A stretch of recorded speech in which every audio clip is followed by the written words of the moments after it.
People are angry, furious, and upset. People want answers but come away with questions. People want change but receive that which is unchangeable. People think they stand for freedom but have fallen into servitude, bondage, enslavement. Their eyes have been opened, albeit a century too late, to the fact that their government no longer serves their best interests. They don't really understand what is or has happened, but the awakened state has brought on the repudiation of the status quo. We're fighting endless wars and intervening in the affairs of other countries. Our monetary system is in complete disarray with no true signs of recovery. World leaders bicker back and forth over the possession of nuclear arms. Politicians have pledged allegiance to the state and cooperatively work to oppress the citizenry. New legislation is being introduced and policies enacted that threaten to turn the country into a monstrous welfare state. Then, it should come as no surprise that people hit the streets with discontentment in their hearts, driven by their frustrations. They become the mob and are seemingly treated by their peers as if they do not have the right to peacefully assemble. They are gassed, clubbed, drugged to the ground, assaulted, handcuffed, and arrested. What is the purpose of all the ruckus? Why are people so upset? I wonder what they suppose the solution to be. How would they do things differently? I recently took the time to sift through all of the footage of protests at the G20 summit available on the internet. After viewing the confrontations between the police and protesters, I came away wondering what people expected to change by demonstrating in this way. People were seemingly getting arrested and assaulted for no apparent reason. Surely they didn't think that they still had a constitutional right to protest or that they still had freedom of speech. They failed to realize that this country is no longer the same America of the founding fathers, the epitome of freedom and justice, and instead we live in the founding fathers' worst nightmare. As a side note, but certainly the main attraction of the event, were the anarchists. The vast majority of protests came from this group of people. They were dressed in all black with black bandanas around their faces, some hooded. While I admit I am not adequately informed enough on this group's beliefs to exposit thoroughly, there are a few thoughts that came to mind while watching their demonstrations and digesting a brief overview of their beliefs. In my opinion, I don't think that this group holds the answer either. Their ideology simply won't work for an entire nation and would even be difficult to sustain in a small group of 10 people. The first civilizations had a sophisticated system of laws, and God himself instituted specific laws for the Hebrews to govern moral and religious conduct.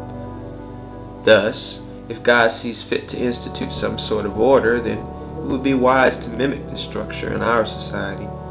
I think that it goes without saying that a group of people coming together as a society without any rules or laws could be in big trouble very quickly. Furthermore, the definition of the term seems to suggest that the functioning of society is dependent upon the goodwill of human beings to cooperate and voluntarily associate. I am of the opinion that the corrupt nature of human beings will only allow for this to work in a small group of people, but wouldn't work for larger bodies of people. At the end of watching the footage, I also realized that emotionally I wanted to react to the discouraging images.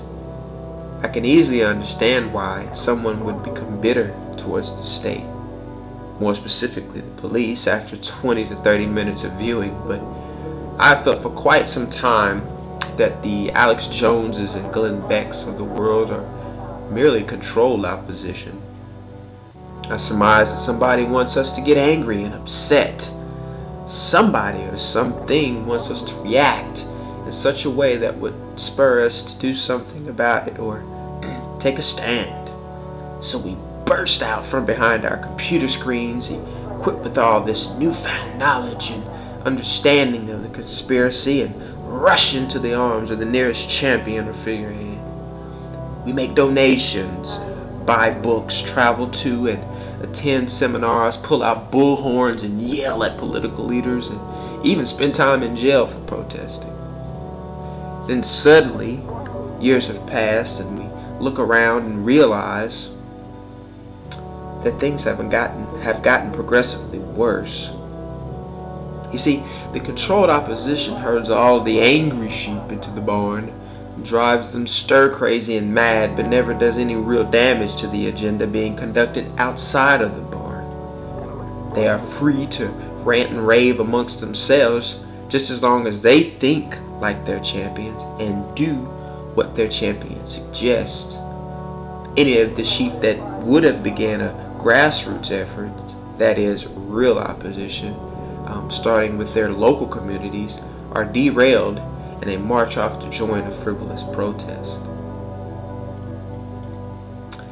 I attest that publicly coming together so as to become classified as an unlawful assembly is not that best solution to our problems.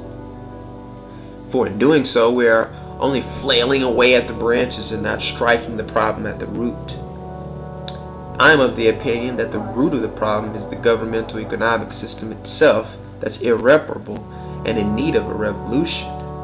We need to throw out the entire system and start over. We need to create a modified constitution that makes additional provisions for secession from the Union and the abolition of slavery without the United States citizen construct. That is, human beings belong to the state of which they are born and not the United States.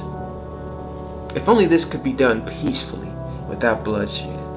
If people could stand together and stop participating in this failed system instead of warring against it, the system would run out of fuel. There would be nothing to move it or keep it going because it's the people, not the government, that the people create that actually runs the show. The answer is simple. Stop playing the game and there will be nothing left for quote-unquote them to control. It is amazing to me how political leaders who claim to be libertarian or constitutionalists fail to realize their right to leave the Union. Most of us have been miseducated and brainwashed from our days in school to believe that the Confederate States were actually wrong in seceding from the Union, that it was somehow unlawful for them to do so. But precisely the opposite is true. The policies of the Lincoln administration were damaging the economic stability of the southern states.